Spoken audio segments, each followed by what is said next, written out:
हरिओम नारायण हरि।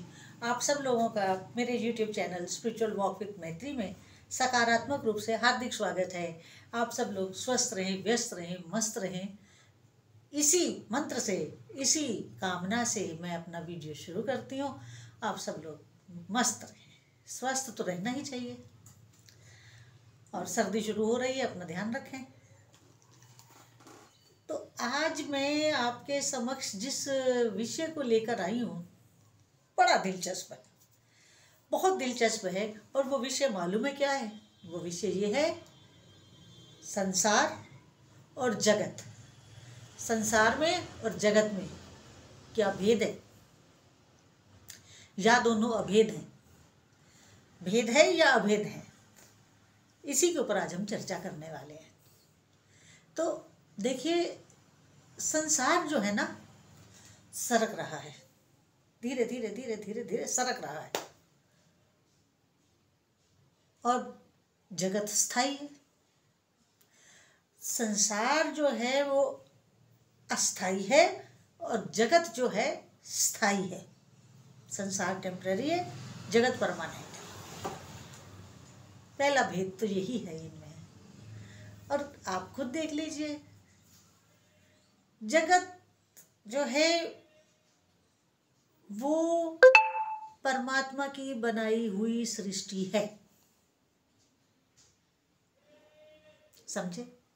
और जो संसार है, जो ये संसार है, ये जीव सृष्टि है।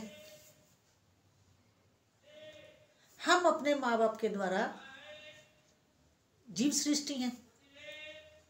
और जो ये जगत हम देख रहे हैं, पेड़ पौधे, समुद्र, धरती, आसमान, पूरा ब्रह्मांड, कोटि कोटि सितारे, तारे, चंद्रमा, सूर्य, ये जो सृष्टि है, ये जगत है। और ये ईश्वरीय है, ये ईश्वरीय जगत है, ईश्वरीय सृष्टि है। और जो ये संसार है, मैंने कहा ना हम जीव सृष्टि हैं। तो देखिए, जो जीव है वो जब इस भूमि पर भूमिष्ठ होता है, अवतरित होता है, पैदा होता है, तो उसकी जीवन यात्रा शुरू होती है। यही कहते हैं ना, जीवन यात्रा। तो वो जब अपने जीवन का आगाज करता है पैदा होते ही,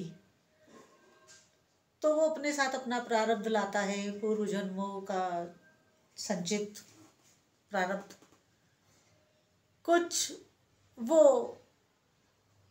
अपने पूर्व के संस्कार लाता है, कुछ माँ बाप के संस्कार उसमें होते हैं, जिसे आजकल की आप अपनी भाषा में डीएनए कहते हैं। डीएनए तो उसके पास उसकी अपने गोत्र का ही होगा ना, अपने कुल का ही होगा, अपने पेरेंट्स का ही होगा। तो ये इस तरह कुल मिलाकर के उस जीव की जीवन यात्रा आरंभ होती है। फिर वो संसार में अपना जीवन यापन करने लगता है, कुछ सुख के साथ, कुछ दुख के साथ, कुछ प्रसन्नता के साथ, कुछ अप्रसन्नता के साथ, कुछ अच्छे लोगों के साथ, कुछ बुरे लोगों के साथ। तो कुल मिलाकर के उसकी जीवन यात्रा शुरू हो जाती है। और आप जानते हैं, जो चीज़ पैदा होती है वो समाप्त भी होती है। जो चीज़ पैदा होगी, जिसका जन्म होगा, उसकी अंत भी होगा, वो मृत्यु को भी प्राप्त होगा। तो इसी तरह जो जीव सृष्टि के हम जीव हैं, 84 लाख योनियां हैं, 84 लाख तरह के जीव हैं। वो सब जन्म लेते हैं, अपनी जीवन यात्रा करते हैं, लास्ट में मृत्यु को प्राप्त हो जाते हैं, अपने अंत को प्राप्त होते हैं। मगर हमारा जीवन आरंभ होने से पहले, हमारे जीवन काल में और हमारा जीवन काल समाप्त होने के बाद, ये जगत जैसा था, जैसा है, और हमारे जाने के बाद भी वैसा ही रहने वाला है।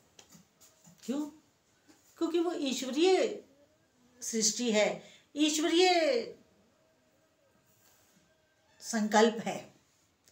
बल्कि मैं तो संकल्प कहूँगी, ये जगत जो है वो ईश्वर का संकल्प है। ईश्वर के संकल्प से ही ये सारी सृष्टि चल रही है। इसी तरह की बात, ईश्वरीय संकल्प की बात हमारे उपनिषद भी करते हैं, हमारे शास्त्रों में भी आती है, और इसी तरह की बात हमारे अध्ययन में भी आई है। तब शास्त्रों में है तभी तो अध्ययन में आई है। अब जगत जो है, इस जगत में हम अपनी जीवन यात्रा पूरी करते हैं। इस जगत, ईश्वरीय सृष्टि का जो जगत है, इसी में हम खेलते हैं, इसी से हम सब कुछ ग्रहण करते हैं। वो जो जल हो, चाहे वायु हो, चाहे हम ये वस्त्र पहने हैं वो हो, सब ईश्वरीय सृष्टि से हमें प्राप्त हो रहा है। और देखिए, हर चीज किससे हो रही है? अग्नि तत्व प्रभु की सृष्टि में भी है, हमारी जीव सृष्टि में भी है। अपार वायु जगत में है, जिसका हम थोड़ा सा हिस्सा लेते हैं, हमें भी मिल रहा है। अपार जल निधि है, वो हमें भी मिल रही है। और हम जब नहीं थे तब भी थी, जब हम हैं अब तब भी है, और जब हम नहीं रहेंगे तब भी होगी। तो जीव सृष्टि अल्प समय के लिए है, समयबद्ध सीमा में है, कुछ डू और डोंट्स के साथ है। और जो ईश्वरीय सृष्टि है जगत, उसका कोई और छोर नहीं है, उसकी उत्पत्ति भी नहीं ज्ञात है, और वो निरंतर निरंतर निरंतर निरंतर निरंतर चल रही है। और चल भी क्या रही है? निर्बाध गति से चल रही है। ईश्वरीय सृष्टि जगत जो है वो निर्बाध गति से चल रहा है। और अगर किसी व्यक्ति ने, अगर किसी मनुष्य ने ईश्वरीय सृष्टि के नियम को जानकर अपना जीवन यापन किया, तो यकीन मानिए उसका जीवन सफल है। और अगर हमने ईश्वरीय जगत के नियमों के विरुद्ध जीवन जिया,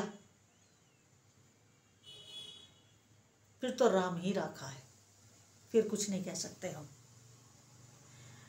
तो जीवन जो है बहुत प्रभु ने हमें सोच समझ के दिया है, किसी विशेष कार्य को संपन्न करने के लिए दिया है।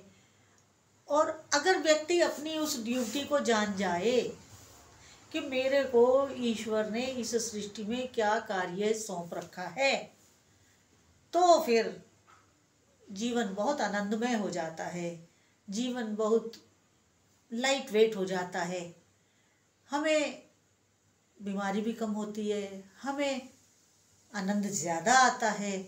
और एक बात तो 100% सही है कि जब हम आनंदित रहते हैं तो हमारे पास से अस्वस्थता कोसों दूर होती है। और जब हम संसार में जीते हैं तो फिर हम अस्वस्थ भी रहेंगे, हम डिप्रेशन में भी रहेंगे, और हम और भी तरह तरह की बातों में उलझ जाएंगे। तो इसलिए आप, मेरी एक बिन मांगे सलाह है कि आप जितना हो सके अपने को नेचर के साथ जोड़ करके जिए, जिससे आप अपने आप को हमेशा प्रसन्नचित रखेंगे। क्योंकि जो ये प्रकृति है ईश्वरीय जगत में, ये सदैव प्रसन्नचित होती है। प्रकृति को ना तो कभी डिप्रेशन आता है, प्रकृति में ना तो कभी कोई अव्यवस्था होती है, कोई अव्यवस्था नहीं होती है। प्रकृति हमेशा शांत चित्त, प्रसन्न चित्त, विश्राम में हमेशा आपको मिलेगी। कभी प्रकृति की गोद में जाकर के शांति से आंख बंद करके बैठिए, तो जगत का विचार अपने मन में मत आने दीजिए, जगत को घर में छोड़, संसार का विचार मन में मत आने दीजिए, संसार को अपने घर में छोड़ के जाइए। अकेले कभी बाहर जाकर तो देखिए, नेचर के साथ जी के तो देखिए, खुद आपको अंतर समझ में आने लगेगा कि संसार में और जगत में कितना अंतर है। इस ज़मीन और आसमान का अंतर है। आप एक बार नेचर के साथ मिल के जी के तो देखिए, बहुत आनंद आएगा, बहुत आनंद आएगा, बहुत आनंद आएगा। तो क्यों परमानेंट चीज़ के साथ रहें ना, क्यों टेम्परेरी के पीछे भाग रहे हैं? जो अस्थाई है उसके पीछे मत भागिए, परमानेंट चीज़ को पकड़िए, ताकि इस जन्म में भी और अगले जन्म में भी साथ चले वो। तो अगर आपको मेरा ये वीडियो अच्छा लगा हो तो मेरे YouTube channel spiritual walk with मैत्री को अधिक से अधिक सब्सक्राइब करिए, लाइक करिए, शेयर करिए। हरि ओम नारायण हरि।